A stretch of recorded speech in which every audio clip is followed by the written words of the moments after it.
Whoops, there we go. I used the word genius about Book of Shadows. Fuck, you got me. You're still listening. This is our final transmission.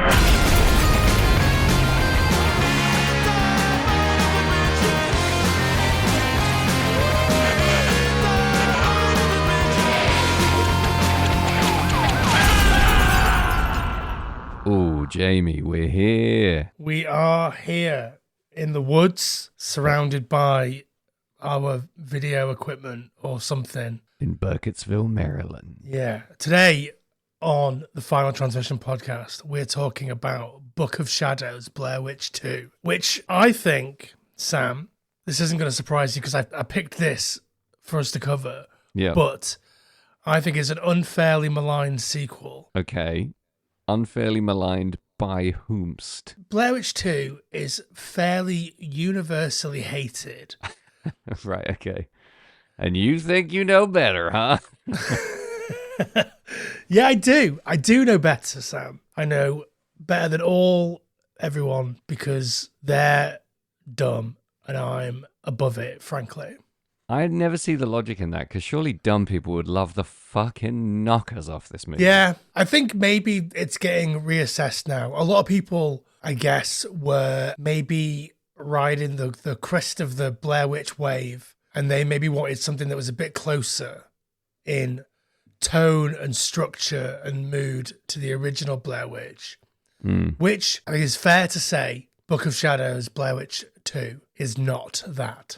No. Allow me to rephrase. Nobody smart would like this movie, is what I meant. But I'm very smart, Sam. Exactly the problem before us, Jamie. If this is a smart people's movie, I don't know what's going on.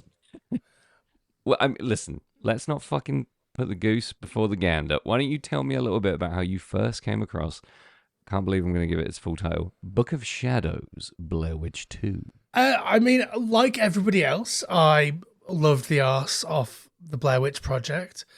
I'll start by saying, if you want to hear my full review of the Blair Witch Project, you should go on over to our good friends over at Shoot the Hostage and see how much of my bullshit they actually kept in their show, because I talked a lot of shit. Good. I'm glad you got, like, it's like some healthy couples have the arrangement where one or more members, well, you can't have one or more members of a couple, I guess you can. Two. I'm trying to be PC here. Some relationships have arrangements where one or more members of that relationship can go somewhere else to get what they need. You know what I mean? Yeah. And then come back, all the better.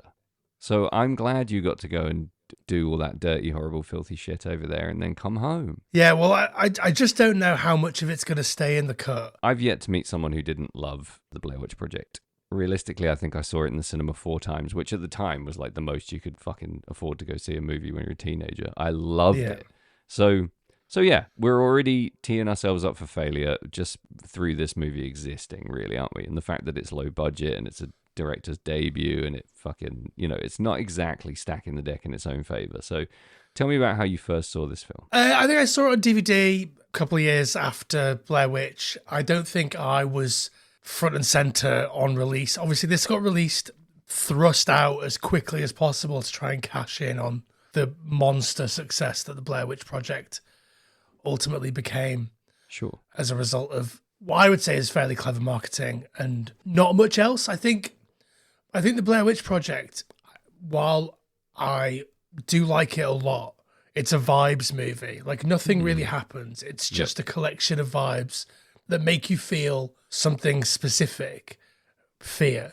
Whereas Book of Shadows, it's not trying to do that. It's trying to do something a bit different. It's trying to sort of talk about the nature of cinema. I think this is a film about the audience's relationships with what they're watching and how you can get all sort of,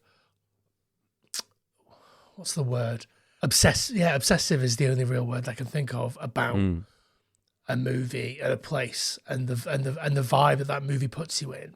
So when I first watched Book of Shadows, Blair Witch, I fucking hated it. Right. And then I watched it again maybe 10 years ago, and was like, this is a bunch of fun. Okay. So I came back around to it. I think when I first saw it, I was like many people surfing that Blair Witch wave as a film that is commenting on the Blair Witch rather than being a direct sequel to the Blair Witch Project. It's much more interesting Than the Blair Witch? No, than you originally think. I see. Okay. So this is another kind of revisit, find the fun. Originally thought this was dog shit, watched it in a different context, and kind of came around to it. Yeah. Tell me about you. So obviously you mentioned that you're a big Blair Witch fan. Yeah. I love the first movie. Had you seen this before? Had you seen it when it came out? Like, what's your relationship with Book of Shadows, Blair Witch 2? I had it in my head that I'd seen this, and I had not seen this. As soon as the movie started, I realized I had definitely never fucking seen this movie. I don't know why I thought I had. And mixed feelings. I think, fuck me, where to start? It is a shit show, undeniably, start to finish. And it looks like an episode of Buffy. I don't know where the money went. They spent $15 million on this. Like, fucking where? The Marilyn Manson song? Like, how does that work? So the soundtrack for this is awful. It's one of the worst soundtracks ever. It's so bad because it actually has good songs used terribly, which is normally not a problem in movies like this. So listen, fuck me running. My dick was not racing at the start of this film, but it did some really fun shit that won me over. And I think the problem I'm having here in wholeheartedly endorsing this as a good film is that somebody might listen to this and say, Sam Russo thinks Book of Shadows, Blair Witch 2 is a good film. And then they might go watch it based on that, which is insane. And I wouldn't want anyone to do that because I like dumb bullshit. I like overacting. I like continuity errors. I like silly plots that don't make sense. I don't like cynical cash grabs, but I do like a relatively unknown cast giving it their fucking swing for the fences try. So there's a lot about this I love. Almost nothing to do with the actual film. Well, I'll tell you what, why don't I drop a quick synopsis and then we'll come back and talk through what I would call beautiful mess that is Book of Shadows, Blair Witch 2. Very generous. Why don't you snops one off? Okay, so Book of Shadows, Blair Witch 2 takes place in Burkittsville, Maryland. The film, The Blair Witch Project, has come out and is recognized by everyone now as a work of fiction set in a real place. But some of the locals are trying to cash in on this by setting up Blair Witch tours and selling Burkittsville merch that's Blair Witch themed. A couple or some disparate characters from across America come to Burkittsville to try and figure out whether the Blair Witch is a real thing. And they go on this tour with an ex-mental patient played by Jeffrey Donovan, who we love from Burn Notice. I'm a big Burn Notice guy. I'm nodding for those who can't see us, which is everyone, apart from Jamie. Like, when Burn Notice came out, we went for Bruce Campbell and we stayed for the silly spy adventures of Burn Notice. Okay. Led by Big Jeffy D, who plays a very goofy stoner character in this. They go out into the woods. They find the Rustin Parr shack. They party all night. They lose 5 hours. Something weird has happened. And then we take them out of the woods into an absolute movie set of an apartment in an old factory. Things get screwy from there, Sam. That's what happens. That is what happens. That's a very detailed synopsis, bringing up a point or two that I had forgot. So thank you, Jamie. I think you've summed it up perfectly there. The trick with this movie is using that plot as something to loosely hang the events around, because it doesn't really happen like that, does it? No, it doesn't. And I think that's what is fun about it. But we'll get into that in a minute. Let's take a break and we'll come back and we'll talk it through. All right, see you in a minute.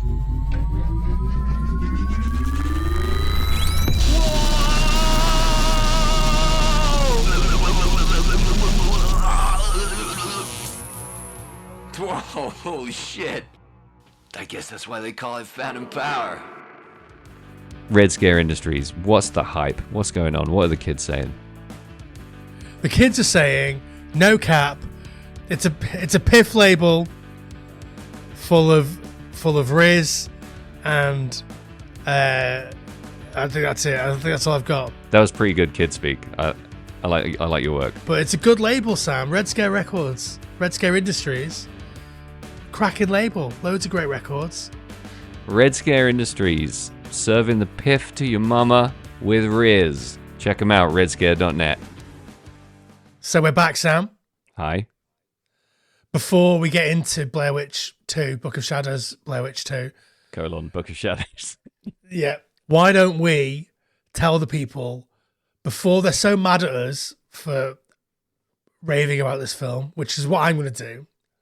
See it coming a mile off. I think that's also what you're going to do because, you know. You're going to trick me into doing it. You always do. So why don't you tell the people how they can support you, me, and Book of Shadows, Blair Witch 2? Time machine, kids. Let's double team them. 1, do this as I say it. Follow these detailed instructions. Open Instagram. Type in @FT Horror Show in the search bar and follow. If you are a desperate degenerate, do the same on TikTok. Then come back here and carry on listening. Next instruction. Go tell all your friends. Send them a message. Add a message to your group chat that says, "Core blimey, podcasts are great, aren't they? Check this one out." Or similar. And then I want you to navigate the World Wide Web to a little place called Patreon, where you'll find 2 little guys called Sam and Jamie just waiting for you to pump some coin into their greasy, sweet little palms. And then you'll get access to a ton of extra content. You're going to get extra audio. You're going to get extra articles. You're going to get discussion. You're going to get the kind of critique that you usually can't pay for in this world. What else can they do, Jamie? I think that's fine. Oh, no, they can also, open up whatever you're listening to this on. Give us a little 5 stars. Maybe write a review. I want to read 500 reviews that all say, do you know what? I thought Blair Witch 2 was shit, but now my mind has been thoroughly changed. And now I recognize it as a monumental cinematic achievement. Wow. That's a tall order, bud. I want to read the opposite. I want to read people going absolutely off their twat about how wrong you are. Yeah, no, I want to see when you share your thing to the group chat, I want to see a screenshot of you saying, "Get a load of this fucking guy's opinions about Blair Witch 2. This fucking knobhead likes it." Yeah, I want to see the GIFs that result in that. Yeah. But yeah, do all that. Yeah. Hook us up, help us out, give us the skinny, just do some shit, whatever, who cares.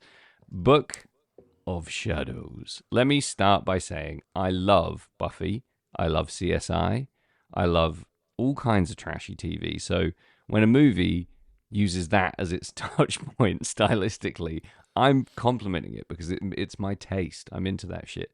What do you think about the completely jank nature of the visuals of this movie? I think that the visuals of this movie are as good, if not a hair better, than every other piece of dog shit that came out in the year 2000. I'm talking 13 Ghosts. I'm talking... Oh, wow, really? You think this is... The House on Haunted Hill. Wow. Well, those films look like TV movies. This film also looks like a TV movie, but it does it on purpose. Does it now? Yeah, absolutely. So obviously we mentioned that this is a fairly shameless cash grab from the studio behind it. But what they did, which I think is interesting, is that they gave it to a director that is primarily known for making documentaries because they wanted someone that could make something that would tie in nicely with the themes and the style of the Blair Witch Project. Mm-hmm. And what Joe Berlinger did is the exact opposite of that. I read somewhere that I think it might have been on the commentary actually, that he was like, it would be dishonest of a documentary filmmaker to make a fake documentary. Oof. Okay. So they gave it to this documentary filmmaker who, let's face it, has made some amazing documentaries. The Paradise Lost trilogy, some of my all-time favorite documentaries. He was behind The Jinx, the greatest TV documentary ever. Yeah, phenomenal. Absolutely. I have watched The Jinx so many times so I can get to that last episode and then watch the person that I'm with watching it. Watching like someone that you like and care about watching the last episode of The Jinx is my favorite TV show. Yeah. I can totally understand why. There's a unique kind of shared joy in watching someone turn around and look at you with that very specific look on their face. I love that shit. Yeah, so this guy gives gifts. He makes amazing TV and feature-length documentaries, right? Yeah. And so by giving it to him and trying to do this cash grab thing, I think they end up with something that's a really interesting artifact. I know that it's a mess. I also know that Artisan, the studio, went back and added a load of shit stuff in that I think ruins the vibe. Right. All the sort of higgity, jolty, witchy walking backwards and disappearing stuff. That's all stuff that they added back in to try and make it play to a 13 Ghosts crowd. Right. So I'm saying right now, hashtag release the Berlinger cut. But Let's get this viral, kids. what he wanted to make was a straight up film with no horror until you get to that sort of final act where they're in the very insane movie set that is Jeff's apartment. Yeah. I also want to say that the Blair Witch Project, the original, the performances in that, if you've listened to me talk about this on Shoot the Hostage, you'll have heard me effuse about those performances incredibly, because they are some of the best performances you'll ever see in a movie where they're not being paid $20 million to give these performances. Sure. Book of Shadows, Blair Witch 2, these are very clearly actors in a movie, traveling through movie situations fueled by movie logic in movie sets. And I think that is absolutely a choice that Joe Berlinger has made here to drive a wedge between this movie and the original movie, because he didn't want to just rehash the Blair Witch Project. And had they just rehashed the Blair Witch Project, I think everyone would also just hate it. He was definitely up against some kind of pre-made criticism almost in a lot of ways. I think I understand what you're saying, but I also don't. So you're saying like he did this amazing, incredible, surprising thing because he made a film. But he didn't just make a film. I think, like I said before, I think the Book of Shadows, Blair Witch 2, which is what I'm going to call it every single time because that's the full title. Okay. I think it's an interesting device for telling a story about how we interact with media and how we view films, how we internalize what we watch, how we think that we have a specific relationship with something that we've seen, and how that isn't necessarily the relationship that we're supposed to have with what we've seen. Like, I don't know if people were really going to Burkittsville to try and find the Blair Witch. I assume they probably fucking were, because people are dumb as fuck. Yeah, but they also might have just been movie fans going there the same way people go to the fucking Ghostbusters firehouse. You know, they might have just been like, a film was made here, let's go check it out. Like, sure. I get the theme, but I don't know if it's done deeply in this film. All they're saying is like, these people are huge fans of the movie, so they came here, and this guy capitalized on it and took them on a tour. It doesn't feel much deeper than that to me. Was I missing some like major fucking directorial subtext weaving? Well, so all the characters are various outsider archetypes, right? Yeah. So they're all these sort of people that develop these obsessive relationships with films and fandom and academia and ideas that like are being presented in the original Blair Witch Project. Sure. So what Joe Berlinger, I think, is trying to do is zero in on that and try and understand why these people have these relationships with film like this. And Right. I don't know if he's successful, but I think the idea that at the very center of this like shitty little cash grab, there is someone who is trying to do something and trying to build something that's a little bit different and a little bit more interesting. It would be so easy to just get 3 more unknowns, send them out into the woods with some cameras and rattle their fucking tents yet again. And I think the idea that we do something different to that is cool and special and nice.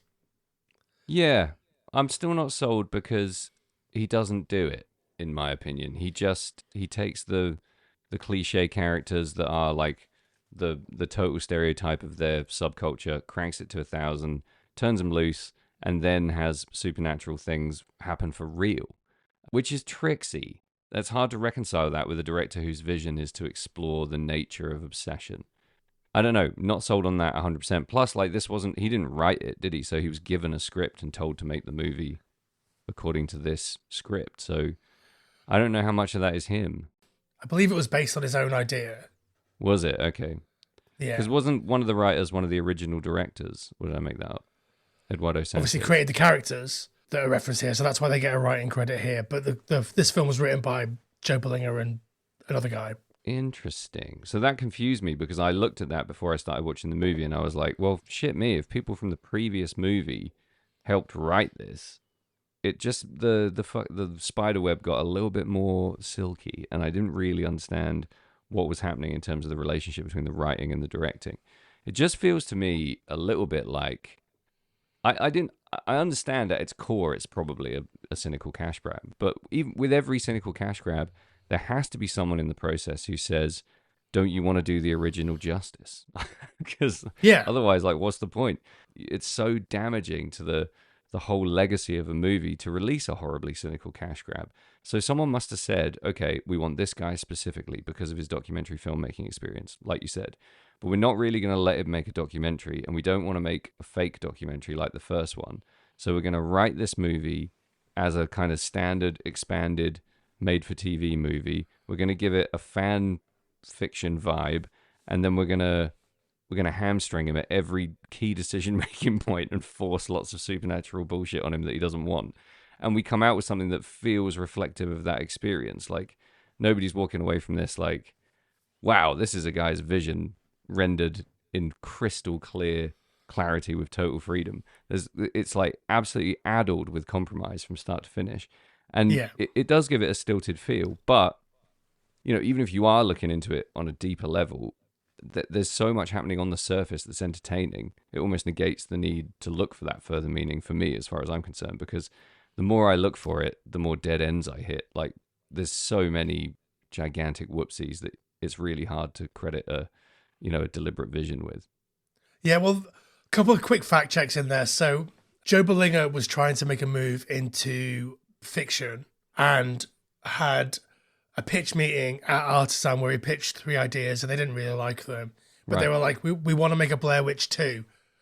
What would you do with Blair Witch 2? And he basically laid out the plot of this. Right.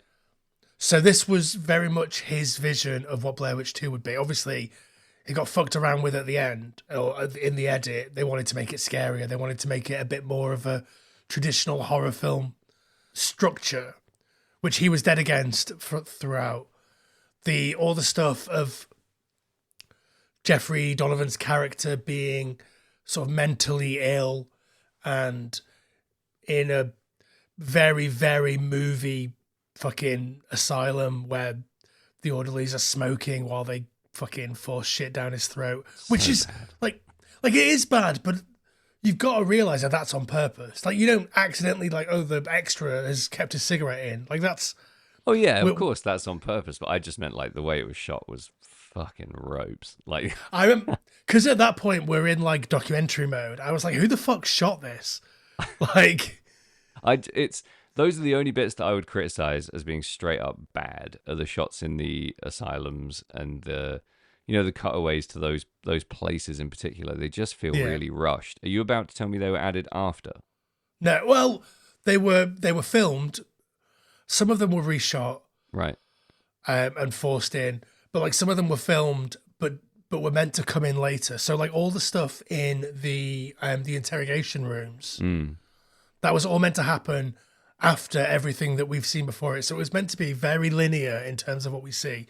The characters come to Burkittsville, they go on the tour, they lose 5 hours in the night, they go to Jeff's apartment, they get sort of confused about what's happening, Erica goes missing, and then they are ultimately arrested, and then the stuff that happens in the interrogation rooms at the very end happens. But all of that interrogation that we see isn't meant to be cut in. All those like little cuts away to seeing those characters kill the people up at Coffin Rock isn't meant to be there.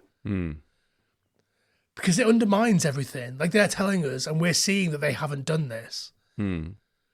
So we're meant to be shocked and confused when we're presented with this at the end, which doesn't work if we've already seen them do it.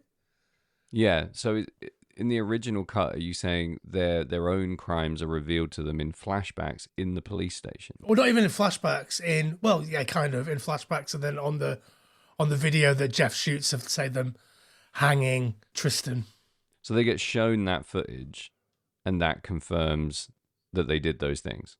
Yeah, but they don't believe that they did it, which is how it plays out in the movie. But obviously, so it's all like from security cameras and handheld stuff around the apartment, whatever building. Yeah, right. Interesting.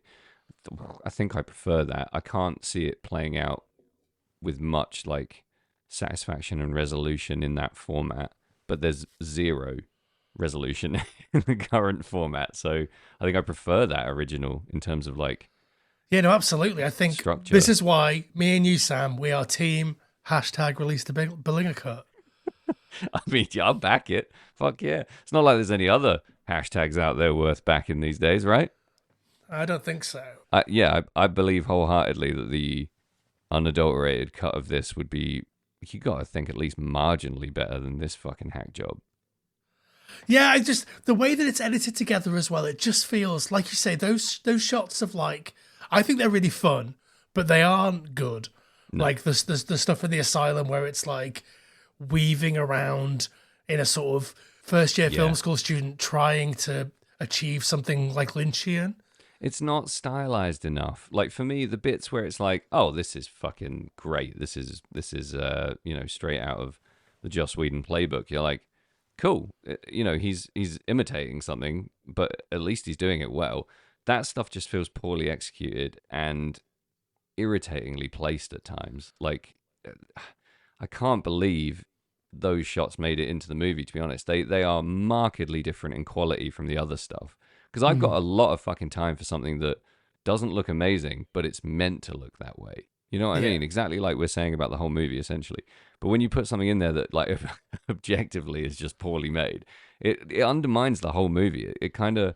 And they do it really early, and it just pulled me out for a second. It took me a while to kind of crawl back in. But those those asylum shots are falling into the rough hand category, unfortunately. I think, like I say, I think they're really fun. I think it's fun and funny that we're like one morgue sandwich away from like absolute trope city. It does make you cringe. Like, I'll give it that. If the whole idea of those visuals is to make you go, oh, fucking heck, then yeah, it does the job. I think it's just to cement you in a very cinematic place, obviously, right, or a very fictional place in comparison to the original. I think is what they're going for there. Right, so a stark contrast between, very real feeling handheld woodsy footage, and in order to achieve that, we don't have the budget to do it, like you said, in a cinematic way. This isn't going to look like fucking Nightcrawler. But we can achieve the same thing by doing the opposite and make it look fucking terrible. Yeah. No asylum orderlies are smoking. Yeah, like sure. in that situation. So like, sure. you know that you're in a movie when that's happening. No lead detective on a multiple murder is calling the lead suspect and being like, look at the TV, I'm in the background. Like, this is that shit bullshit. Was fucking great though. That was my favorite scene. It was so good. Have you noticed that he's got a ponytail? I think he's meant to look like Mark John Byers from from Paradise Lost. Fucking hell. His whole vibe is Mark John Byers. That's what I mean, though. Okay, this is me being what I think is fair, okay? This movie makes up for those fuck-ups big time in other ways. So, for every, like, unstomachable, gross-looking hospital shot, you get something pretty smart and clever and self-aware later on. And I feel like nothing I'm saying should be in any way held against John Berlinger here, because I think this is the absolute fucking best you could do with what you were given, bud. And given more, you could have done more. He's got ideas for this movie that don't get to grow or reach full fruition, and that's a shame, because I would love to see that, made manifest. But the problem, I think, for a lot of viewers is that when you throw something like that at them, and when you try and pull this like low quality is better than no quality move, you fuck them completely and push them out of the cinema and out of the experience. And that did happen to me a little bit in this movie from time to time. But the bits that sucked me back in sucked me off. They were fucking great. So let's talk about some of the big hits. Well, before that, I want to say, normally when you want to take a big swing like this at a popular franchise, you do it in the third movie. Right. Your sequel is generally a rehash of the first one, and then the third one is the one where you can do something cool and interesting with it, which we've talked about before with the butterfly effect. The first butterfly effect is, I mean, it's not groundbreaking or amazing, but it was popular and it had some quite big, interesting, high concept ideas. The second one, complete rehash. The third one is about a guy using the butterfly effect rebirth time travel thing to fucking solve murders. It's great. Yeah, it is great. Yeah. So like that's generally where you can take these big swings in straight to video, third, fourth, fucking Scanner Cop. We've talked about Scanner Cop. Like it's deep in the sequels where you can normally do this kind of thing. So I think that is ultimately this movie's biggest failing, is that it's Blair Witch 2 and not Blair Witch 3. I hear you. Yeah. I mean, Halloween, the ultimate example of that for me. The second one is just like a poor man's one. And then the third one doesn't have the most iconic aspect of the first two in it. That's like the ultimate bizarro world big swing.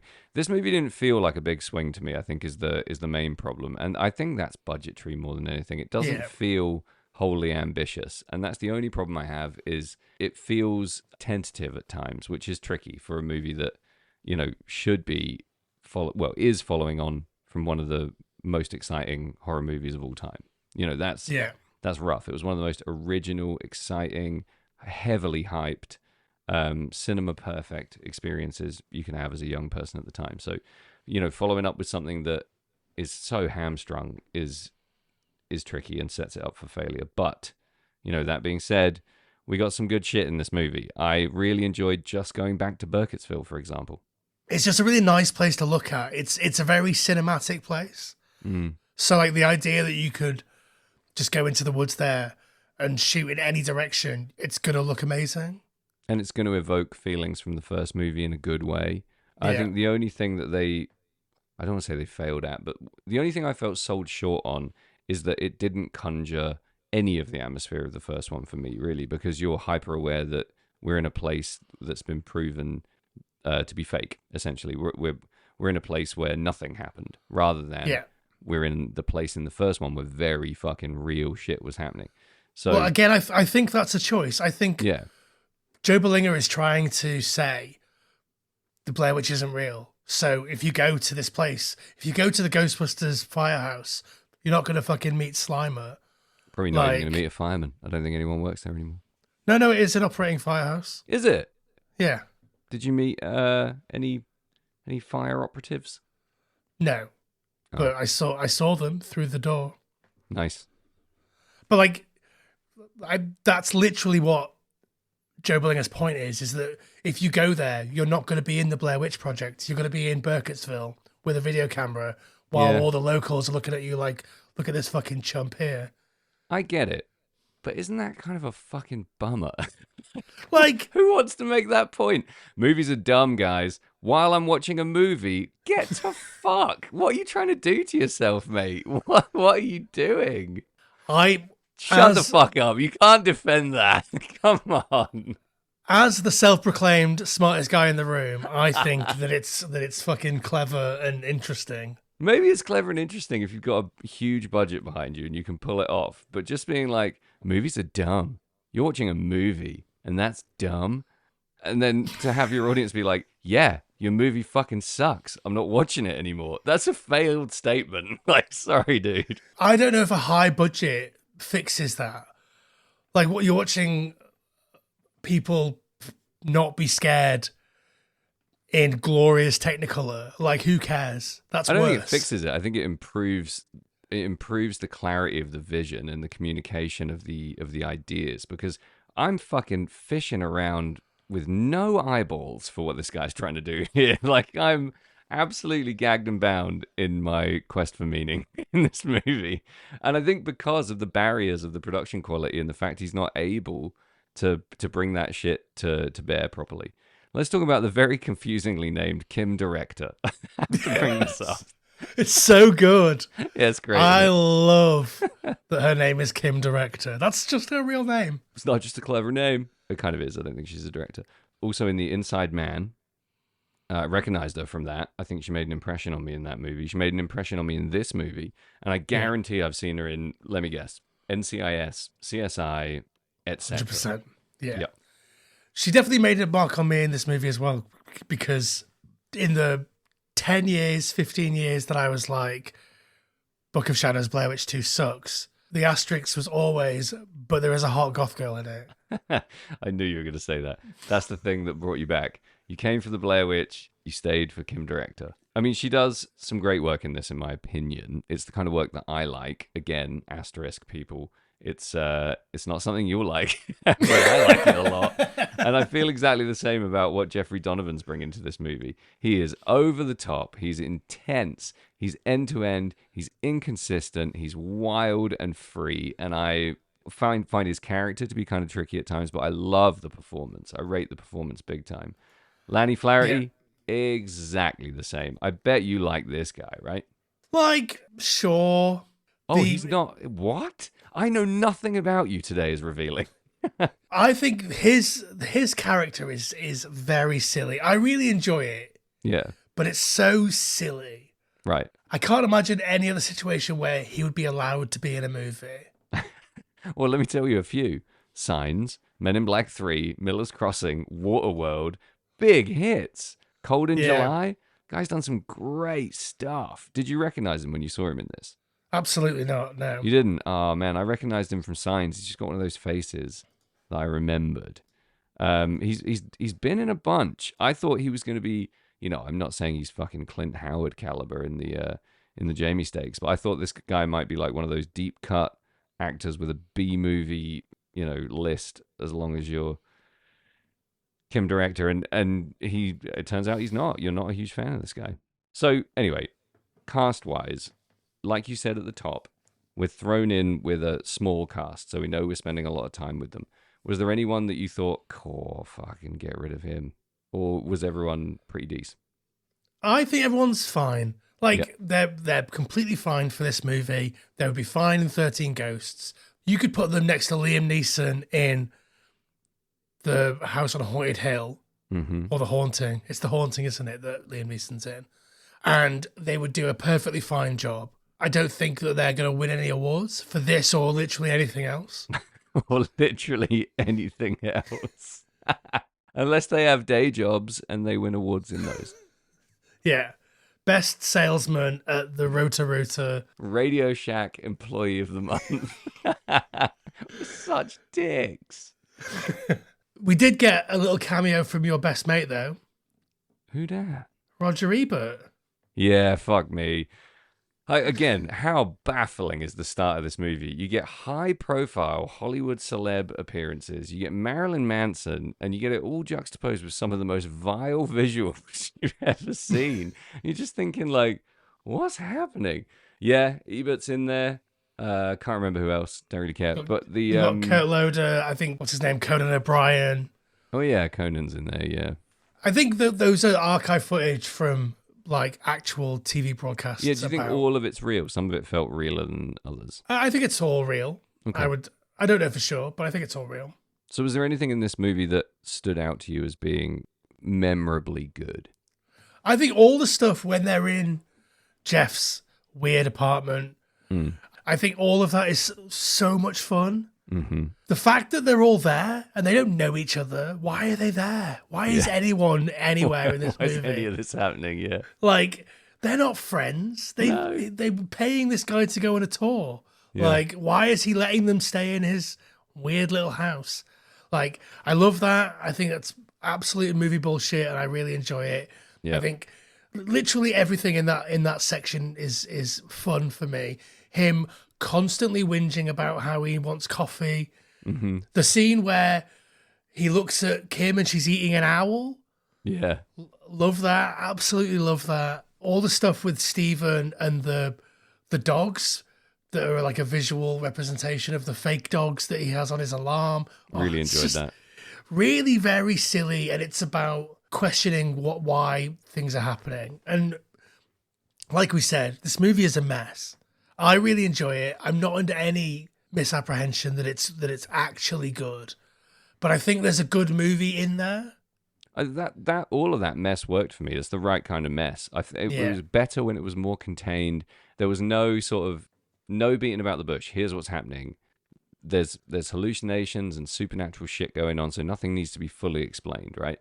You go outside, there's a bridge. The next thing you know, you're looking at it on the TV screen, there is no bridge. That's just a fun juxtaposition, a fun little, bait and switch on the viewer, and I just think so much of that is done well. Like when she bumps the van into the post and then drives back, and then he looks at it and it's completely mangled and destroyed. It is slightly scary, I think. It's a good little scare, but it's also funny because he says, how do you get it home? Like there's lots of humor in there as well that's great.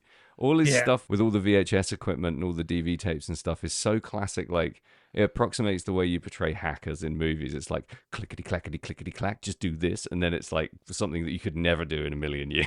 I love that shit. I found a different angle by re-exporting the video and enhancing it. Like different angle. Well, you move the fucking camera. So good. Love that shit. My favorite thing there is as well, like after when they wake up in the Rustin Parr shack. Yeah. All of Stephen and Tristan's notes are flying everywhere, which I think is a really quite a striking visual, and I think it's quite interesting. Agreed.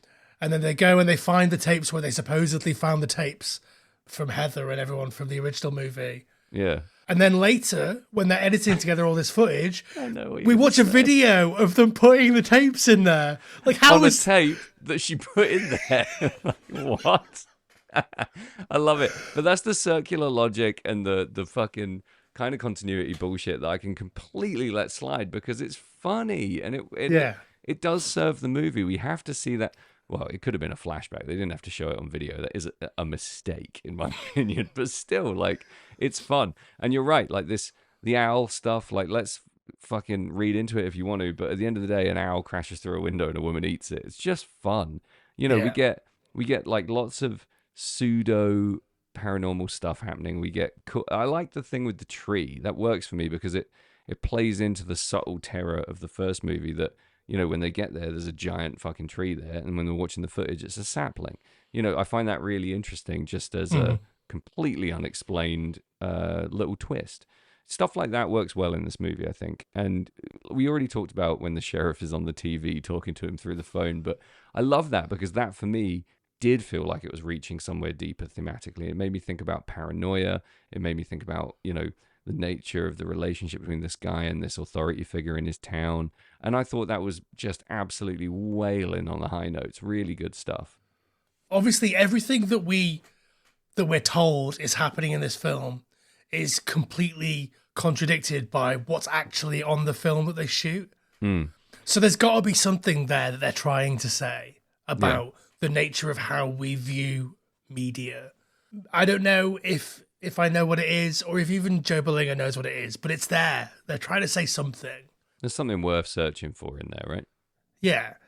Because obviously the idea that the film is lying somehow, the ghost is in the machine, the witch is actually horror media or whatever. It's an interesting idea, and that's what I find ultimately the coolest thing about this movie. What do you think is actually happening in the movie? Like, it doesn't matter, does it? It's not important. I find it to be of the utmost importance, actually. Like, What happens in the film is important to me. Yeah. but it isn't. The same way that Okay. it's not important in the first one. It's vital in the whole point is like, well, all right, I'm not going to tell you what the whole point of the Blair Witch Project is for 10 years. But in my opinion, in the second one, I'd just really like to know what happened. Like, sure. But, like, what happens in the first one? Where's Heather? Why is fucking Michael or whatever standing like that? Why does he kick the map into the creek? Like, But those are great mysteries and really intelligent filmmaking, in my opinion. What I'm talking about in the second one is I don't know what actually happened. why does she eat the owl? Yeah. No, I don't care. That again is like, okay, leave that ambiguous. I don't want to know what the owl symbolizes to you, Joe. But like, in terms of plot, what is happening? Are they being haunted? Have they lost their minds? Is the I can't fucking get on board with the witch is controlling the VCR machine. Like, fucking what? I don't know. I just wish I knew what happened there. I mean, they're not subtle about the mass hysteria thing. No, of course, yeah. And they use Marilyn Manson. That's a clever little connect, I think. I don't think that's an accident. I think there's a lot of that relationship there. So what's actually happening is that they experienced and then forgot about some mass hysteria, and then either the guilt or the hysteria is slowly driving them insane. So you think they definitely did experience the things that we see in the footage where they lose that time? They don't just pass out. They have this like mad, semi-occult rave in the woods. I think we're told that the film doesn't lie. Okay. Like, not necessarily within the context of the film, but in like the world, we're told that like if something's on videotape, it's real. Mm-hmm. And again, that's something that they're trying to say in terms of how we build these relationships with even like a fake documentary like the Blair Witch Project. People didn't know that the Blair Witch wasn't real. Yeah. And like David Merrick and Eduardo Sanchez were very deliberate in that. Like, they made those fake discovery documentaries and stuff about searching for the Blair Witch. And there's websites that are still live today that go into the mythology of the Blair Witch that were set up to promote the movie. So if you Google, is the Blair Witch real? You land on there before you land anywhere else. Yeah. And like Heather's missing persons poster and all that kind of stuff. Like, yeah. So like, this is all about trying to separate the fact from the fiction. And the Blair Witch Project is fiction. Is the stuff that we're seeing on the film, on the video within the film, is that fiction? Or, like, again, I don't know the answers to this. I don't even know if Joe Berlinger knows the answers to this. Right. But I'm pretty sure this is what they're going for. Right. Because I thought for a second, and I think it's just because it's badly done at the end, I thought, and forgive me for even entertaining this, but like, what if the idea here is that the Blair Witch, fucking, I can't believe I'm saying this, the Blair Witch, one of the most mysterious entities in cinema, one of the most terrifying, frightening characters by her sheer absence from one of the scariest movies of all time. What if she's framing them by changing the footage that the cops have? What? I was led to believe that because the footage we see them, they have no idea what they're doing in the footage that they're seeing. They have no memory of it. They will flatly deny that's even them doing those things. What if the point of this movie is that the Blair Witch is messing with the footage that the police have to get them locked up or executed or something? Yeah, maybe. Oh, good grief, that's bad. I mean, it is bad. Yeah. But like, and that's why this movie's a mess, because it doesn't, you don't have any resolution like that. And again, maybe what they're going for is the lack of resolution that you get in the Blair Witch Project. Maybe that will work again in a different context here. It doesn't. Sure. It doesn't work. Yeah. But there's some fun shit along the way. I love watching those scenes of them watching themselves kill people. Yeah. Is really fun. Kim, director, when we were there with her in the convenience store or whatever, which Yeah. I think is a really fun location in this movie because both times she's there, all the customers are the same. Yeah, everyone's in the exact same position. The guy fixing the cooler is in the same spot. It's great. Yeah, I thought that was like a really cool thing. Again, we're talking about movies here and about how these characters only exist in these specific spaces. So they are exactly where you left them when you come back. I thought that was genius. Whoops, there we go. I used the word genius about Book of Shadows. Fuck, you got me. That's You on the fucking poster now. did it. Genius, Sam Russo, Final Transmission. Oh, God. How insightful. Yeah, no, love that whole scene. Great stuff. Great locale, great commentary. Brilliant. Yeah. But yeah, like watching her watch herself stab the woman behind the counter is just like, we were there. We know that didn't happen, but we're watching it happen. Yeah. So like, I just think it's interesting. I don't think it's good, but I do think it's interesting. And I do kind of think it's good. I like the idea of making the audience question which part of what they've seen is the real thing. Like, Yeah. there's a sophistication to doing that in layers, and I think a lot of great classic thrillers have done it brilliantly. So applying it to a trashy horror film should be awesome, right? It should be really fun because you're taking something that we know works for and on audiences. It's psychologically interesting.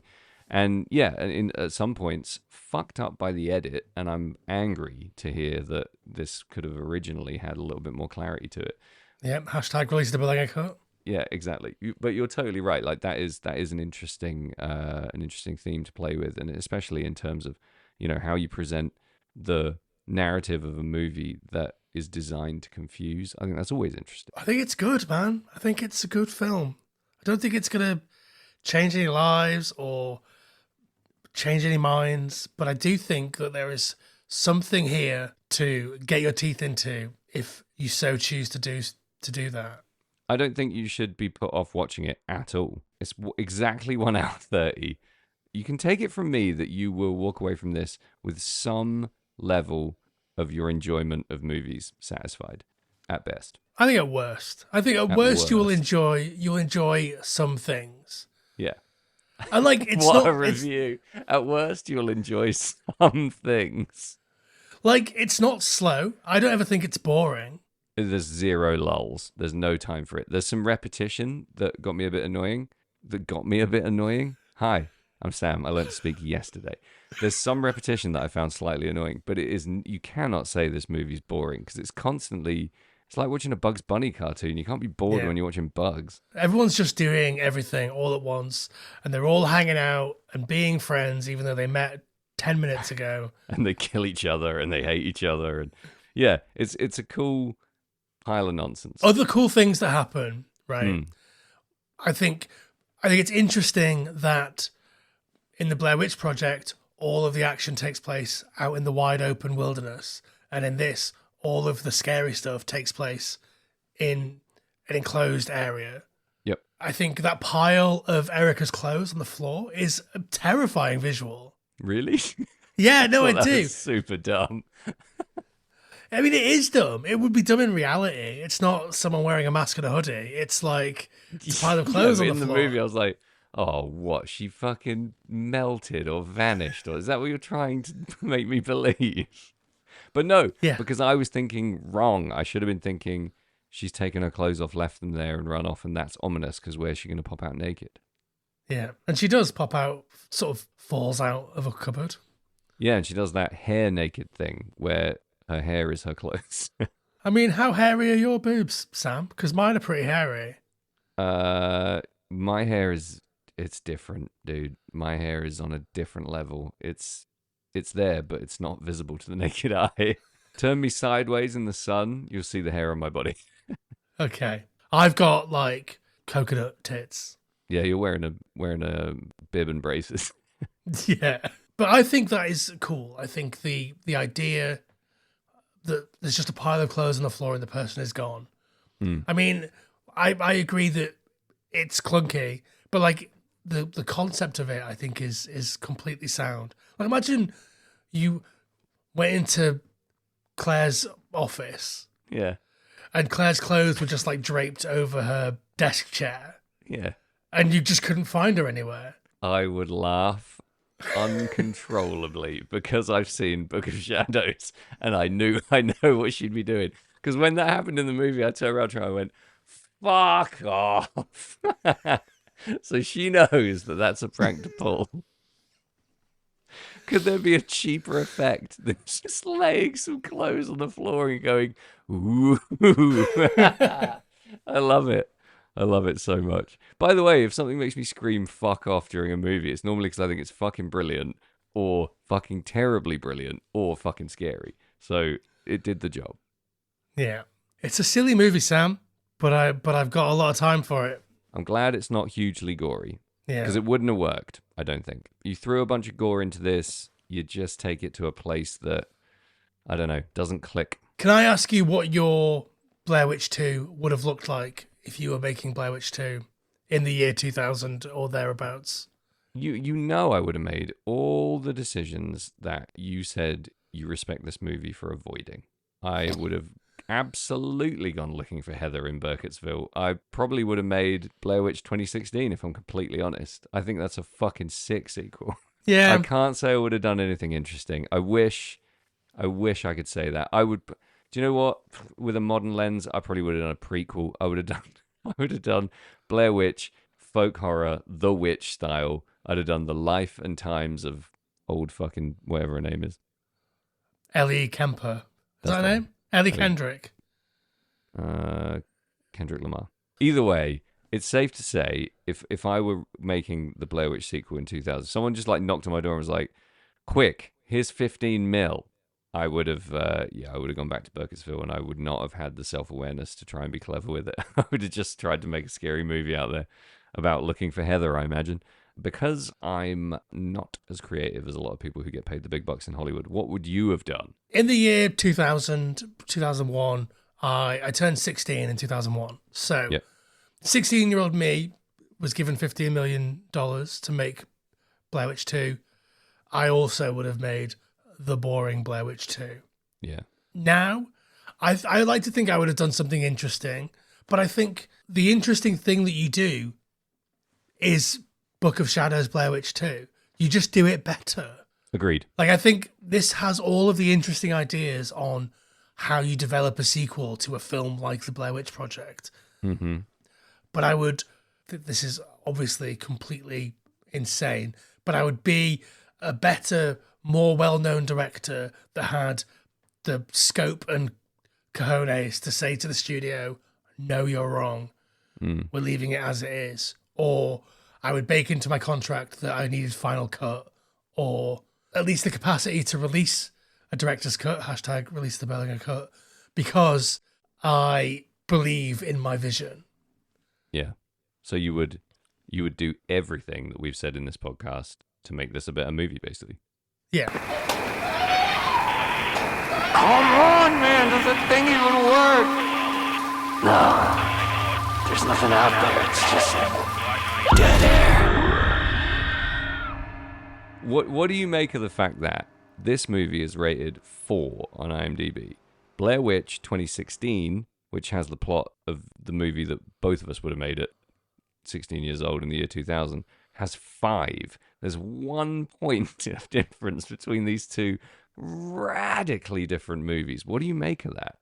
Well, I think Blair Witch 2016 is good. Yeah. I think it's the good version of the movie that we would have made when we were 16. Yeah, sure. So why is it only 1 point higher in viewers' minds, on a fairly mass scale than Berlinger's? I don't think 4 is fair either. Obviously, you take all horror mass ratings with a fucking skip full of salt. Because you might as well take at least 2 points off for quote unquote normal movies. Yes, 7 out of 10 is maximum points for a horror movie on like IMDb or Rotten Tomatoes. Do you know what I mean? Yeah. The ratings are all completely skewed, but I find them at least indicative of what the average, general viewer thinks. But let me blow your fucking mind out of the back of your skull. Book of Shadows, Blair Witch 2, hashtag release the Zapruder film, is budgeted on IMDb, estimated $15 million, right? Yeah. Blair Witch 2016. Do you know what the budget was for that? What if you had to guess? 16 5? years later. $5 million is correct. Ding, ding, ding. Get this guy a fucking trophy. What? It looks like $5 million, right? No, it looks great. Well, it's because we live in the future and we can do everything with fucking everything now. So are we saying $5 million goes further nowadays because of technology, and $15 million was like fucking nothing in filmmaking terms in 2000? Think about the state of punk rock in the year 2000. Oof. Happily, compared to now. Yeah, how much did it cost NoFX to cut a record in the year 2000? Probably $25 million, right? Yeah, they would choose to spend that, yeah. How much, obviously NoFX is split up now, but when they released fucking whatever album they released 2 years ago, who the fuck knows? Because it's 2024, who listens to NoFX? Who listens to NoFX that was released in contemporaneous times? But like, you consider contemporaneous. I mean, I still consider War and Heroism to be new NoFX, so... Oh my god. That was out when fucking Book of Shadows came out. That's I know. what you were listening to while you were sitting down to watch Book of Shadows. It wasn't, because the last NoFX record that I truly loved was Pump Up the Volume, and then everything that came out after that is new NoFX. Right. Okay. Understood. I understand how time works for you now. Everything that happened before I turned 15 is fine. Everything that happens afterwards is modern bullshit. Okay. Fucking hell. So, I mean, it just blew my mind that the budgets were so radically different and that the ratings were so close. Like, you cannot win in this world, can you? I don't know, man. I mean, I think this movie, in summary, is totally worth watching for a silly goose fun time. It's a messy romp through some familiar territory, but a whole bunch of new ideas, and that is well worth 90 minutes of your life if you're anything like me. There's a lot to chew on. It's entertaining. It never dips, and the ending is one of the least satisfying conclusions to a movie I've ever seen in my entire life, which is worth having happen to you. Sometimes you need that, right? You need a movie to just go and stop in the middle of a scene. Sometimes you need the lows to just remember that you're alive. You need to be like shocked into remembering how hard and how beautiful real movie endings are. Like, and you need to be reminded that by Book of Shadows, which just stops. It just gives up. I think it's also worth noting the Blair Witch Project, 6.5 out of 10. Fuck. IMDb needs to be burnt to the ground and rebuilt, because that makes no sense. It's a 9. I think there's an argument, and again, I said this on Shoot the Hostage, that nothing happens in that movie. In what sense? People go to a place, they hear some noises in the woods. If I was a dickhead, which I only sometimes am, so this isn't how I think or how I feel, but there's a world where you can watch the Blair Witch Project, and at the end of it, you say, okay, they went into the woods, some people made some noises in the woods, one of the guys stared at a wall, credits. If you're so inclined, you can hate that. If your vibes aren't at the same frequency as the Blair Witch Project's vibes. Right, so you're saying if you like Transformers or something, you can't really enjoy... Transformers fucking rules, Sam. What are you talking about? I don't know what I'm talking about. I don't know what you mean then. Are you saying because... I'm saying that there are certain people in the audience that will go to Blair Witch Project, the first one, and go, all right, nothing happened here, not for me. I mean, they won't say not for me. They'll say, this is the, all caps, worst fucking movie I ever saw. Nothing happened, pile of rocks, whatever. Right. Yeah, those people might like Transformers. Mm-hmm. But I also like Transformers. You know why I have a complex relationship with Transformers? 1, I hate it. 2, me and Claire were having a It's not like complex. It is complex.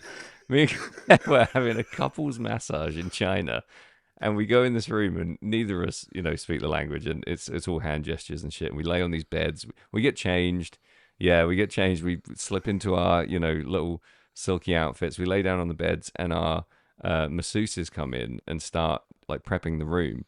And what they do in China is they put a gigantic TV on and they put stuff on it. And they were asking us what we wanted, and we were both like, nothing, it's fine. Just silence, nothing is fine. Nothing is fine. And they took that to mean, let's put Transformers on insanely loud. So they did. We're having this incredibly relaxing, semi-sensual couples massage, getting our feet washed and our backs rubbed. And I was getting spanked at one point, and Transformers was cranked to 50 on this TV. My fucking parents were 2 rooms down having a massage, and they could hear Transformers in their room, and they were watching fucking Titanic. It was a complete shit show. So when I think of Transformers, I think of the most basic, like lowest common denominator, big budget Hollywood movie imaginable. The kind of thing you would put on during a couple's massage in China. And I fail to reconcile the kind of experience you have watching Blair Witch with Transformers. So when you say nothing happens, I think of a movie like Transformers where something is happening to you, the audience, every single millisecond, right? Does that make sense? Yeah, I think that Transformers, much like Book of Shadows, Blair Witch 2, is unfairly maligned. I think when you get into deep sequels, we're in absolute dog shit territory. Right.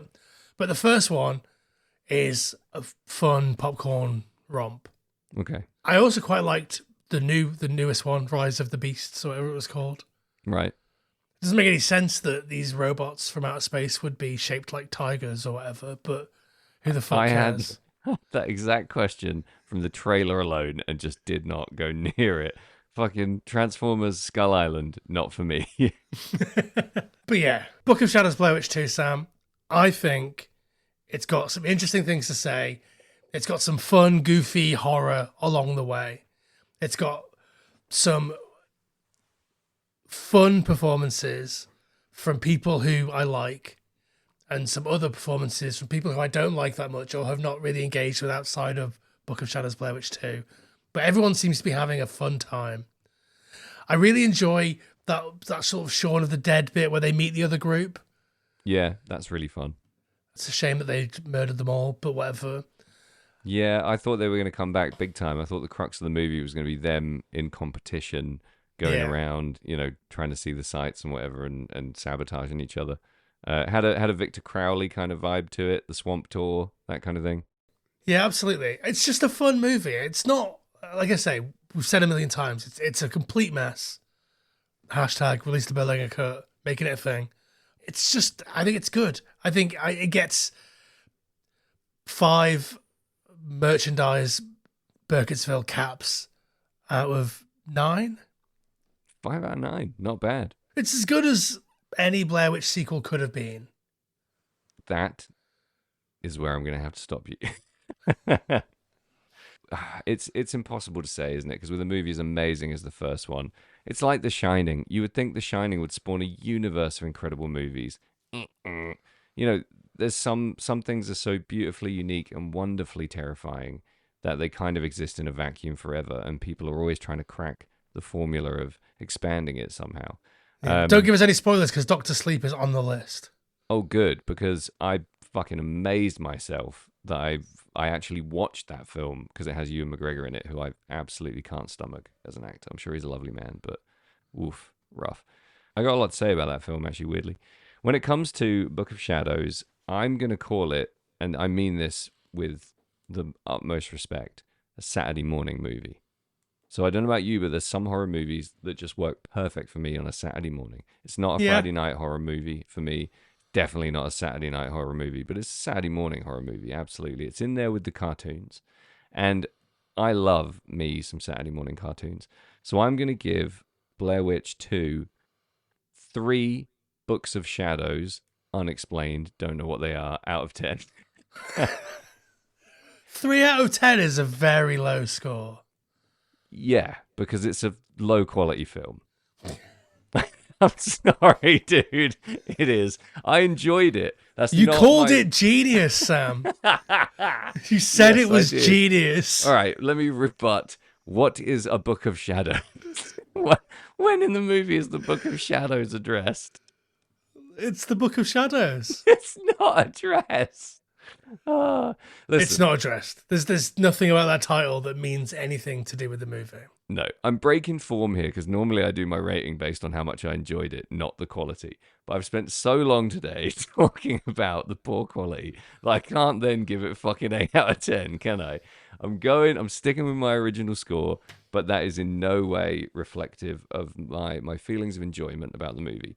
There is no way on earth you could pay me to watch it again, but it was fun while it lasted. The highest compliment that I can pay to Book of Shadows, Blair Witch 2, is the vibe of this movie feels like it has Matthew Lillard in it. Yeah, nailed it. Absolutely nailed it. Everyone and everything in this movie is a poor man's Matthew Lillard. It's trying to conjure him from the woods the whole way through. That's maybe what he's the trying to Blair capture. Witch. Maybe he is. I'd watch that. I'd watch Book the of third Lillard. one. Book of Lillard. Yeah, fuck yeah. Sign me up. So anyway, it doesn't conjure Lillard, but it is evocative of that energy, and that's why it gets 3 and not 0. Just fun. remember, Well played. Sam Russo called Book of Shadows, Blair Witch 2 genius. Hey man, everything has a touch of genius in this world. It's just to what extent you get in your own way. Well, I would love to hear from you out there in podcast land, out there in the wasteland. What did you think of Blair Witch 2? Do you think that we're full of shit? Have you watched it recently enough to have a real opinion? Are you a fucking hater? Tell us everything. I'd love to hear it. Drop us a comment on the Instagram, FT Horror Show, Twitter, FT Horror Show. You can't really comment on TikTok, or if you can. I mean, I don't know. If you can, don't. I think Yeah.